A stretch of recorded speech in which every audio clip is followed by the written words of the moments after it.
The X Zone Radio Show is heard on radio broadcast affiliates worldwide, including AM 580 CFRA in Ottawa, Ontario, Canada. WPUL AM 1590 in Daytona Beach, Florida. KOHI AM 1610 in St. Helens, Oregon. KHRO AM 1150 in El Paso, Texas. And for more information on becoming a professional broadcast affiliate of the X Zone Radio Show, visit www.xzbn.net or call toll-free worldwide 1-800-610-7035.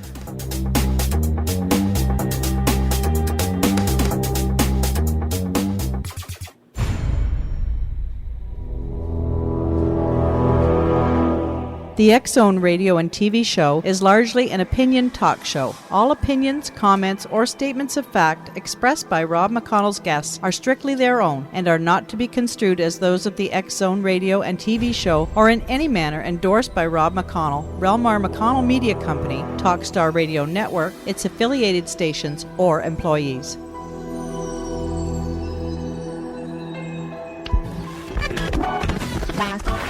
All Hit Radio.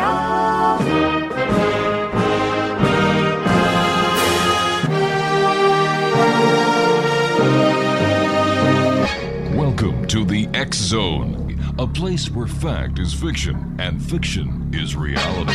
Now, here's your host, Rob McConnell.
And welcome to the X Zone, everyone. My name is Rob McConnell, and for the next 4 hours, I'm your host and your guide as together we cross the time-space continuum to this place that I call the X Zone. It's a place where people dare to believe and dare to be heard. It's a place where fact is fiction and fiction is reality. And we've been featuring some of the people who have so much to say, stories that touch your heart. These past couple of weeks, and you know what, each and every one of these people have just been wonderful with their very own unique stories that other members of the media just pay no attention to.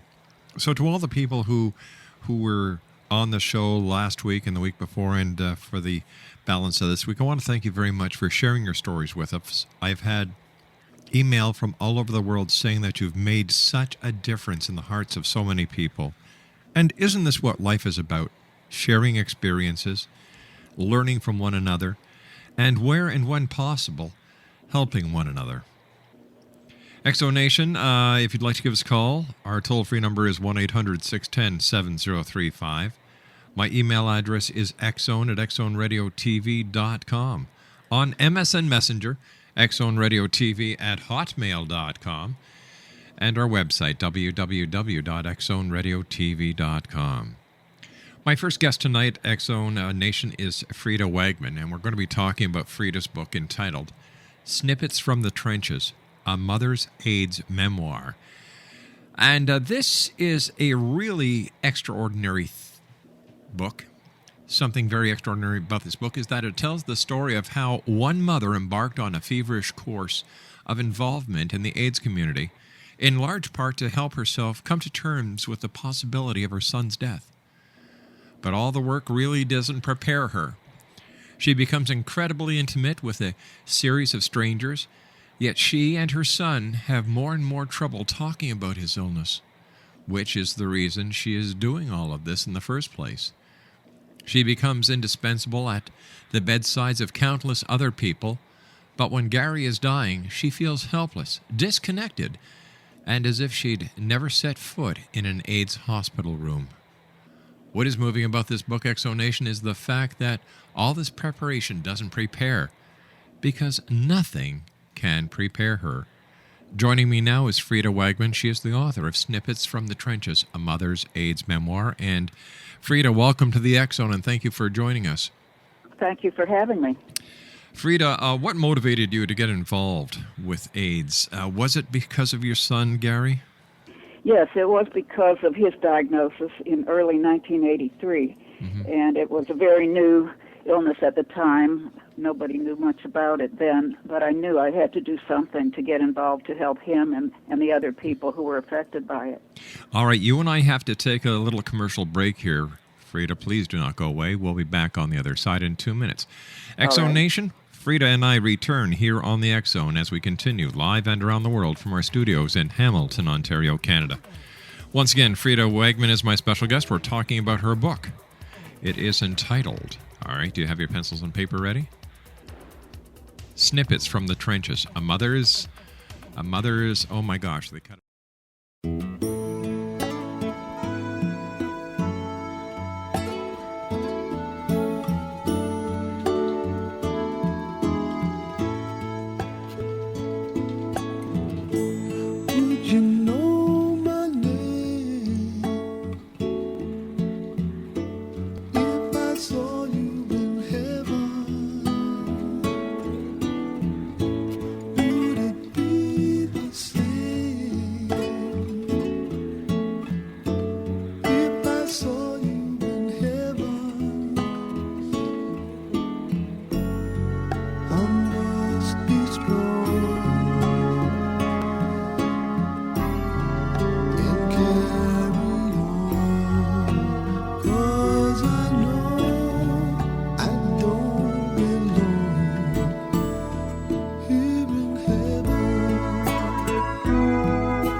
FREDA WAGMAN is our special guest, Exonation, and she is the author of a very, very special memoir.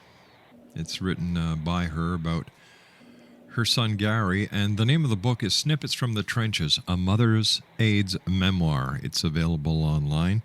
And before we went to the commercial break, we were just speaking briefly about the book, and I have to ask you a question here. Were you ever afraid of the possibility of becoming infected with the AIDS virus yourself? No, I never was afraid because as volunteers with the AIDS Foundation, we were told of the risks. And even though it was in the very early days and there was general panic and fear all around us, the volunteers were given specific causes for, or reasons to become infected, or ways they could become infected, and none of those applied to me, at least at the time, because normally it was thought to be generally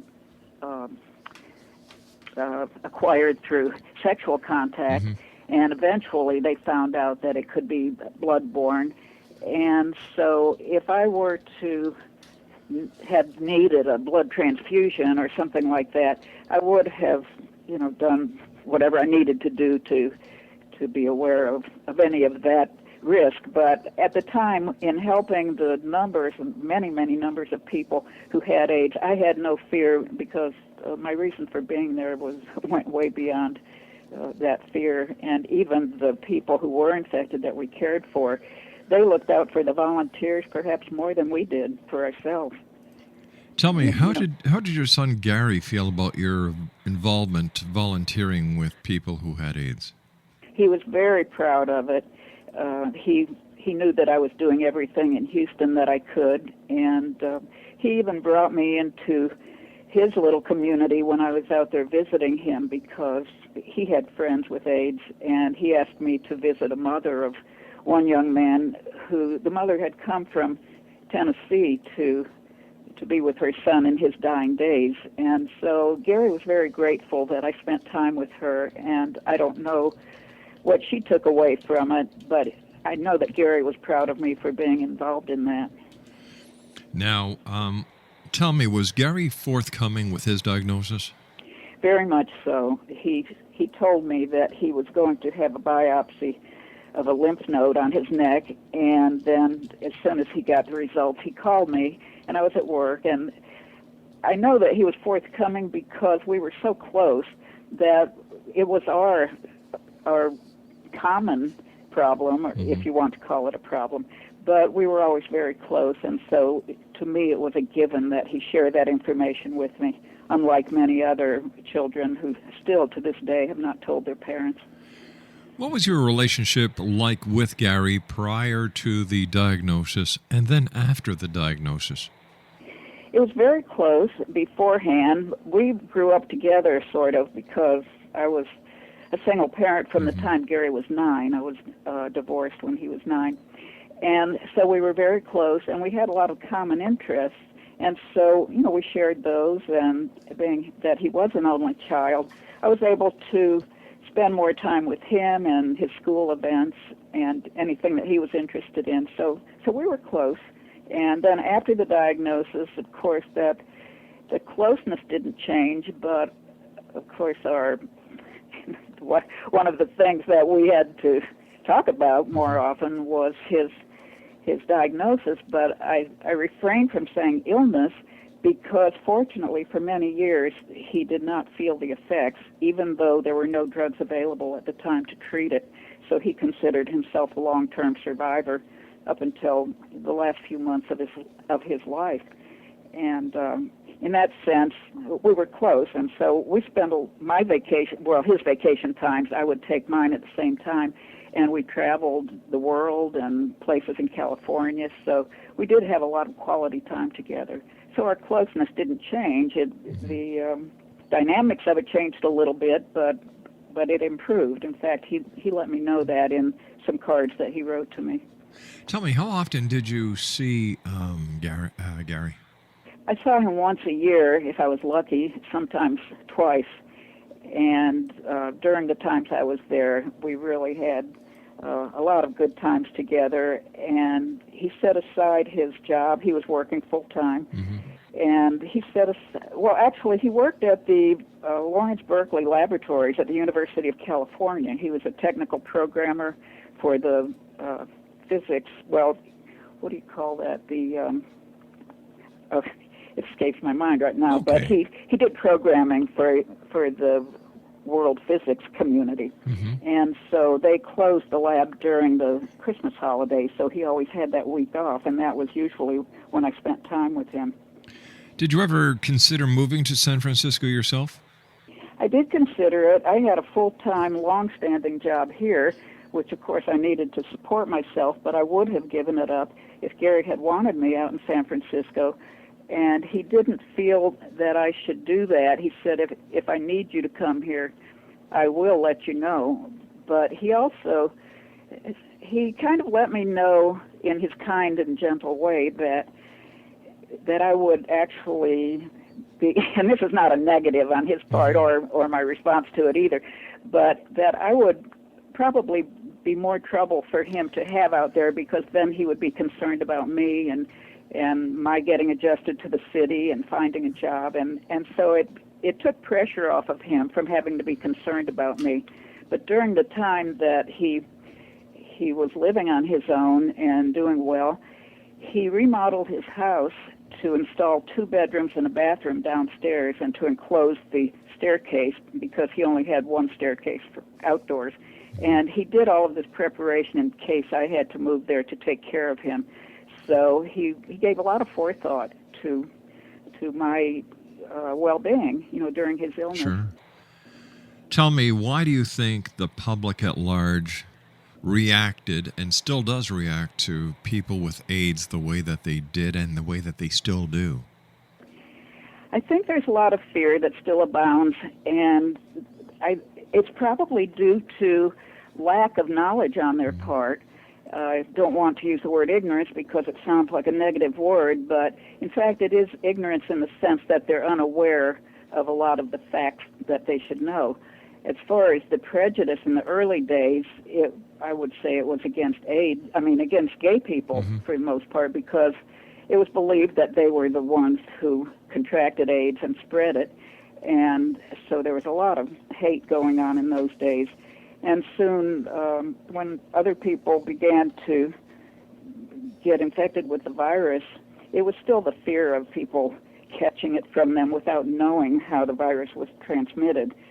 So that's why there was so much hate mail and things like fires being set at the home of 3 hemophiliac boys in Florida, I believe it was, where their home was burned down because people were afraid and they were destroying all of the infection, so to speak, and it was a hardship on the family. And these poor children were hemophiliacs who got it through the blood supply.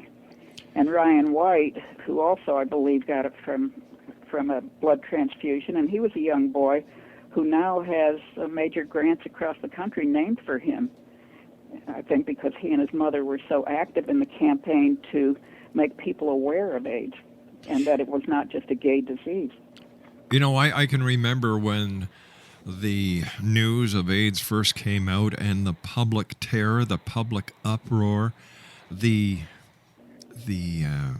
bashing of the gay community that was going on, the hate that was going on. And you know what? You look over the span of many years and not very much has changed. That's pretty true. There is still a lot of gay bashing, and a lot of it is focused, I think, more into political agendas.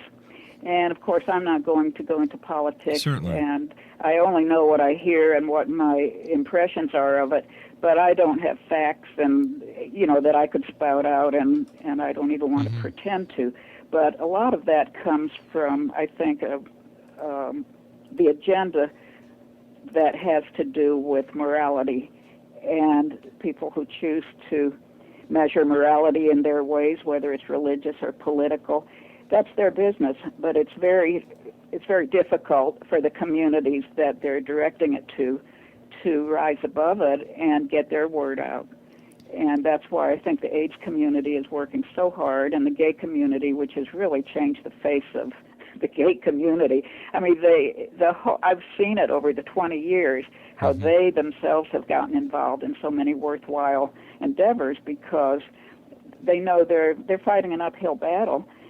And I'm not sure what the communities, such as the black communities and other minority groups, how their own communities react to AIDS in their world, but whether it's still a prejudice against people with AIDS or whether it's focused more still on the gays because so many people are anti-gay for other reasons. And if it's the Bible and people believe in the Bible verbatim, then I'm not going to argue with them. It's just that it's still a big issue.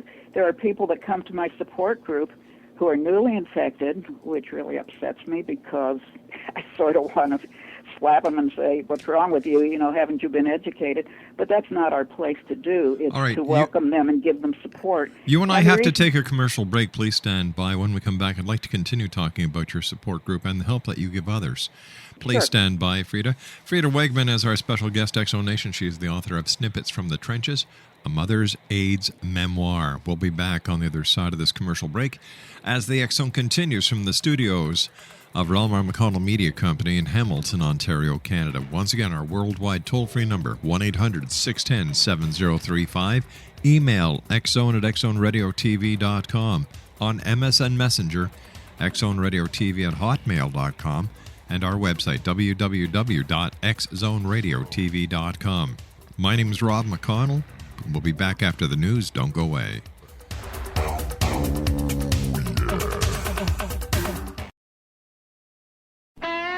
Hi, this is Ken Elliott. When I'm floating around the universe, I always try to tune in to Rob McConnell. Hi ho there, Trinity Frog on Sesame Street. When I want to find out what's going on with UFOs or ghosts, I listen to the X Zone with Rob McConnell. This is Les Corrigan from Target Internet Development. You're listening to Rob McConnell on the X Zone Radio Show.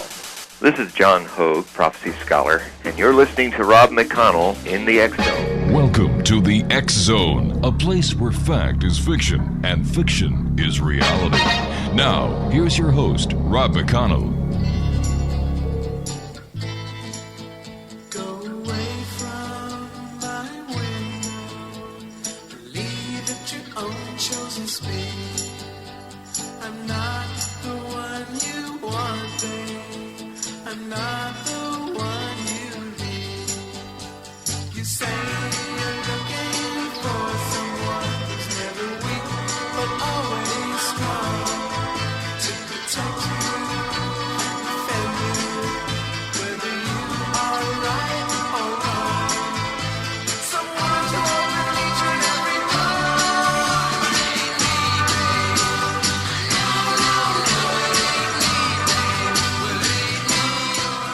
Exonation, FREDA WAGMAN is my special guest this hour. She is the author of Snippets from the Trenches, a Mother's AIDS Memoir. And here's how you can get a copy, just by sending FREDA an email. Her email address is freda.wagman@sbcglobal.net. And I'm going to spell that for you. FREDA.WAGMAN @sbcglobal.net. So that's freda.wagman@sbcglobal.net. The name of the book is Snippets from the Trenches, a Mother's AIDS Memoir.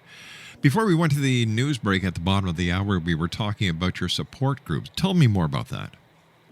The support group I belong to now is, it takes place in a church building, but it's a non-sectarian group. The church itself offers the space for the AIDS community to gather there and share their concerns with people who are infected or affected, which means families, friends, anybody who is concerned about AIDS. And we meet every Wednesday night with a potluck supper, and then we have a short topic presentation by one of the group members or an outside speaker, very informal. And then we break out into smaller groups to either discuss the topic or for anybody to speak about what might be on their mind that week. And so it's been in operation now since 1986, and the church itself also has a daycare for people with, what do they call it? Yeah, it's a daycare center for people with AIDS. And so they have something to do. The people who aren't working or don't have some place to go during the day, it offers social support and encourages them to explore their artistic abilities or whatever. It's a gathering place, and they get a good meal while they're there. And as a matter of fact, this is just an aside, but last summer they invited me to speak to their book club, and a few people purchased books, and most couldn't afford it, so I gave them copies so they could read the book as a group, and then they invited me to join them afterwards to discuss it. And I was so impressed. I couldn't believe it when I walked in the room. They all stood up and applauded, and I've never had that sort of reception. But the book was well received, even though all these people, I guess, related to their own fate, because the book gives the stories of countless people who I worked with who died. But they kind of welcomed that.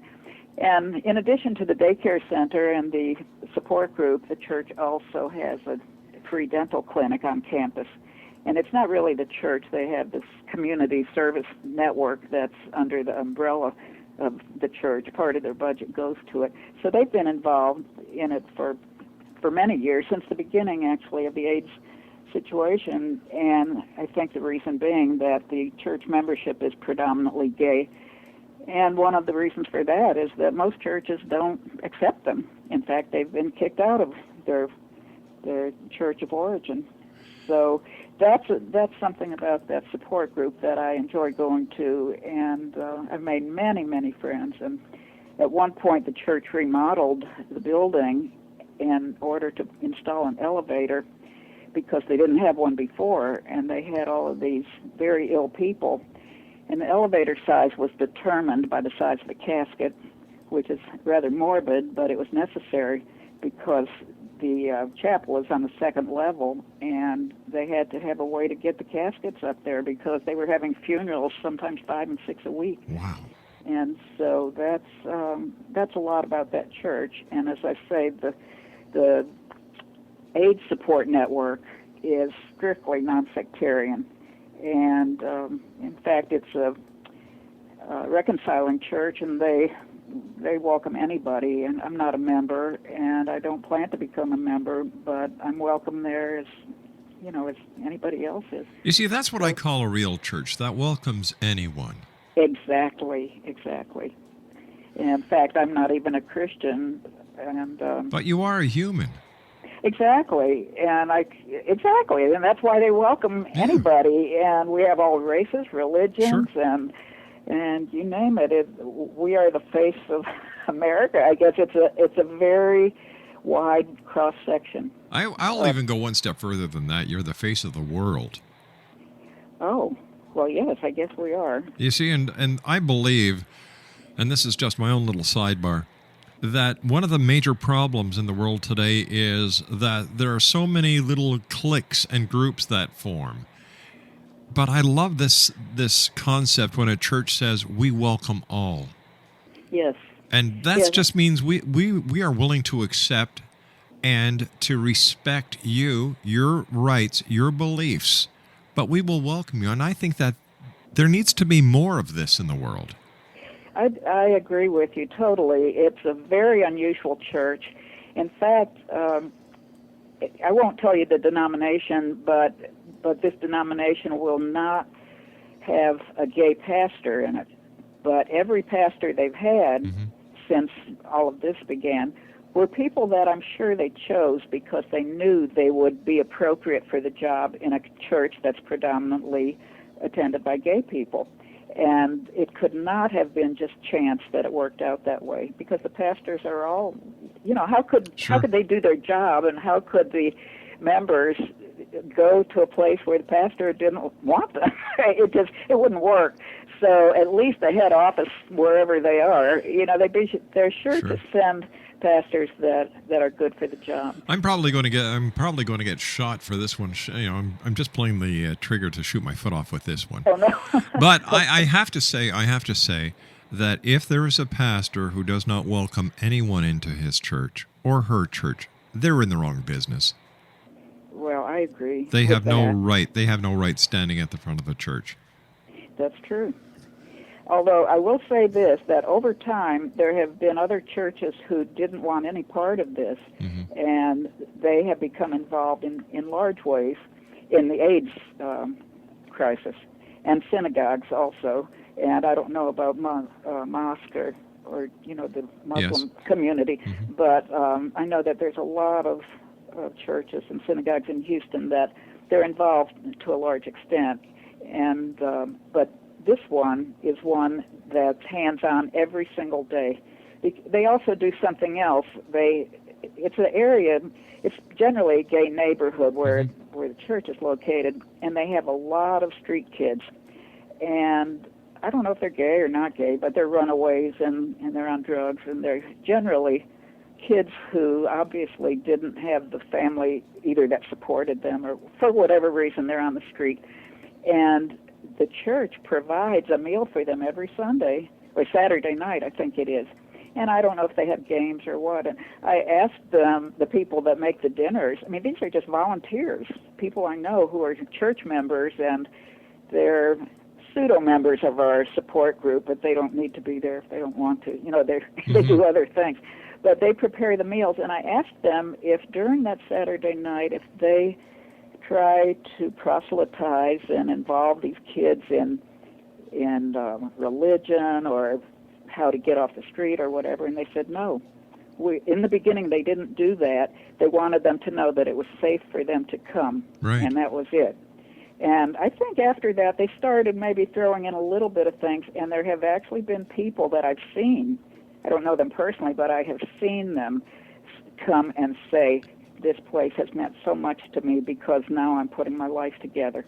And if they reach one person, it was worth doing. You know the old saying, when the student is ready, the teacher will appear. Yes, that's a wonderful saying. Tell me, I have to ask you at this point, yes. What do you think Gary would feel about you having written a book about him and his illness? I think he would have been very proud of the fact that I did it, because I don't know if he ever knew I could do it. In fact, I didn't know I could do it. But it's a dichotomy, because he would have been very proud but at the same time, this is my dichotomy. I wish there was never a reason for having had to write the book. So, Yes. I couldn't say to him, I'm going to write a book about you and your illness and your death, because we didn't know it was coming. And so I think he would be proud after the fact, but I just don't like the reason for having written it, if that makes sense. It does, and you know what? I can understand that, and you said it with all the love and tenderness that a mother could. Yeah, well, that's the way I felt about it. In fact, last night at our support group, the topic was survivor guilt, and we discussed it for a long time in the small groups, and they got around to me and said, "FREDA, do you have anything to say about survivor guilt?" And I said, "Yes, tons," and I'd rather not even go into it, and of course then I went into it. But it's just not a matter of the survivor guilt, because I can't help it if I survived, I'm still alive, but the regrets, anybody that's lost anybody has regrets, and of course I have it with my own son, and I've lost 5 siblings, and of course my parents at this stage in life, but I've lost hundreds of people that I knew, my fellow volunteers and the people I got close to over all the years in the field, literally hands-on watching people die and looking horrible when they died. Now they're still dying, but they don't look as bad, as if that makes any difference. But we're still losing people in our group, and even though there's a lot of medicine out there to help them, but... So let me ask you, how do you deal with this ongoing grief that you're subjected to? And, I admire you for what you're doing, but my heart also goes out to you. Thank you for saying that. The way I deal with it, I have to be honest with you, is that losing Gary is a daily painful experience. I just can't stand it that he's gone. But I feel that I have put around myself this plastic bubble as a protective device, because I have a feeling that if that bubble burst, I'll splatter all over the ceiling, because I feel like I can't take it anymore. Yeah. And yet it gives me a feeling about death. I know it's a part of life, but there's also the human element. Everybody has to die sometime, but the process of the way this has been played out, especially, I don't know if I should say that especially, but to see so many young people cut down in the prime of their life, it just really pains me, and I'm constantly pained with it. I go to a therapist every week, and he's a gay man who understands where I'm coming from. And I would say he's my best friend, because he's the person I can tell anything to. And, if I talk to other people, they say nobody wants to listen to a person that's negative, so I have to put on a smiley face most of the time and just not talk about it. So I deal with it. I just say I'm still breathing. That's how, I'm alive, and that's about it. And I do the best I can and say I've done the best I can, and I just have to go day to day. And I guess that's about how I deal with it. And yet here you are. You have written a book to help others. You volunteer still. You work with the church group. My heavens, you're certainly doing a lot to help those who at that very time need your help and your wisdom. So once again, my hat is off to you. What is the most crucial, or what is the most devastating part when a family finds out that their loved one has AIDS? Is it the fact that they've just learned that they're going to be losing their loved one, or is it the fact that there's nothing that can be done about it, or is it both? It's both. It really is both. At the time that Gary was diagnosed, my first reaction was he's going to die. And yet at the time, I don't even know where I got that from, except I guess the other people I had heard about, the few people, did die. But that was my immediate reaction, and yet I thought I've got to get involved to keep Gary from dying. However much time he has left, then we have time to fix it before he dies.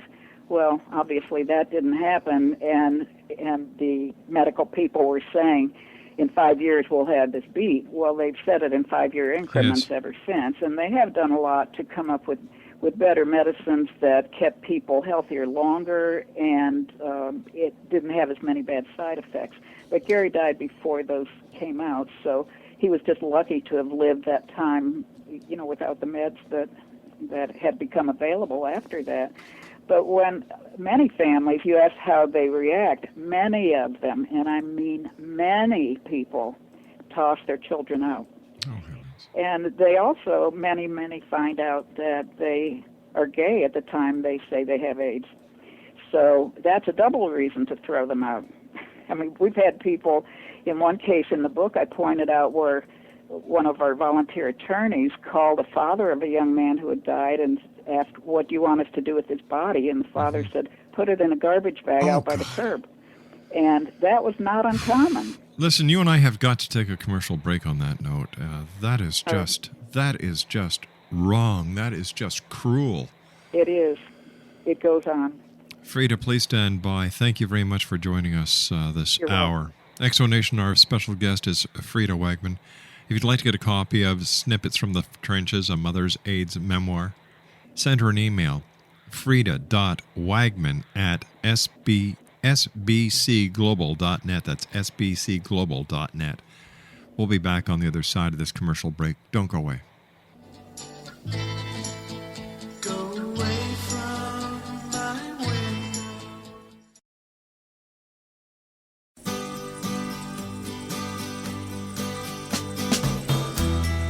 If you're going to San Francisco, be sure to wear some flowers in your hair. If you're going to San Francisco, you're gonna meet some gentle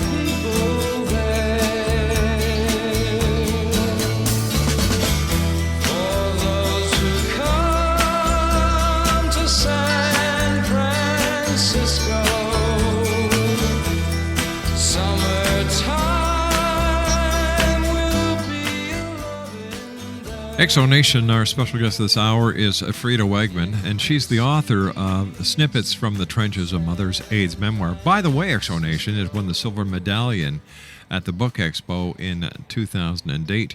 If you'd like to get a copy of this book, here's how you do it. You send FREDA an email.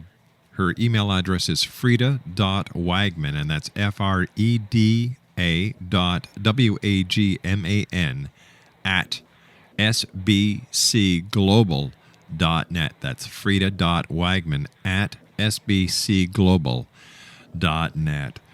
First of all, FREDA, thank you very much for joining us tonight. It's been a great pleasure having you. Congratulations on the winning of the silver medallion. And, my hat is off to you and for all the great work that you're still doing. So God bless you, my dear.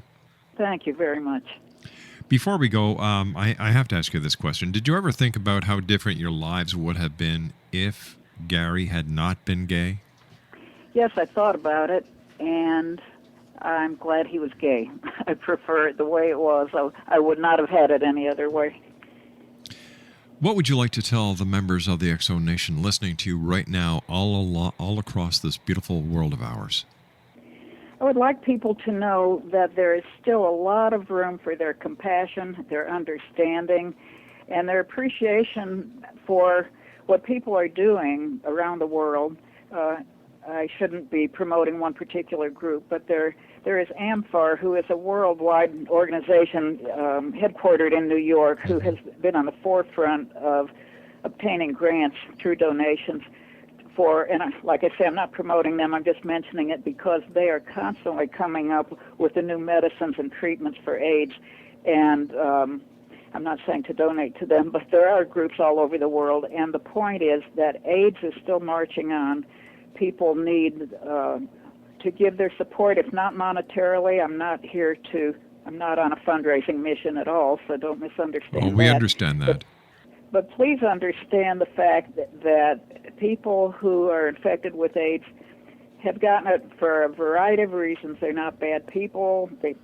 We make no judgments about the kind of people they are, but I just hope that people will be more compassionate and understanding and accepting of people with AIDS and the fight against AIDS. So someday maybe we will have a cure or a vaccine to prevent it. And you know what? There's nothing wrong with saying that if you do have extra money, X-Donation, in these very tight times, and you do want to make a donation to any of the AIDS organizations, go online, find an organization that works for you, that you feel comfortable with, and make a donation. You're helping people. That's what this world is about.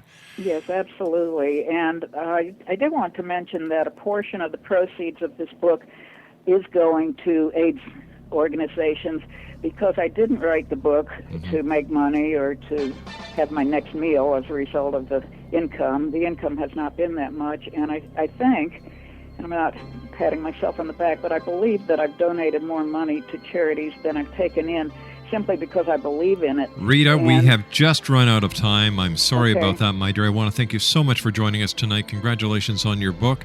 And once again, thank you for all the wonderful work that you do. Thank you, and thanks for having me. I really appreciate it. It's my great pleasure. I'll be back on the other side of this commercial break with the news as the X-Zone continues with yours truly, Rob McConnell, from our studios in Hamilton, Ontario, Canada. Don't go away.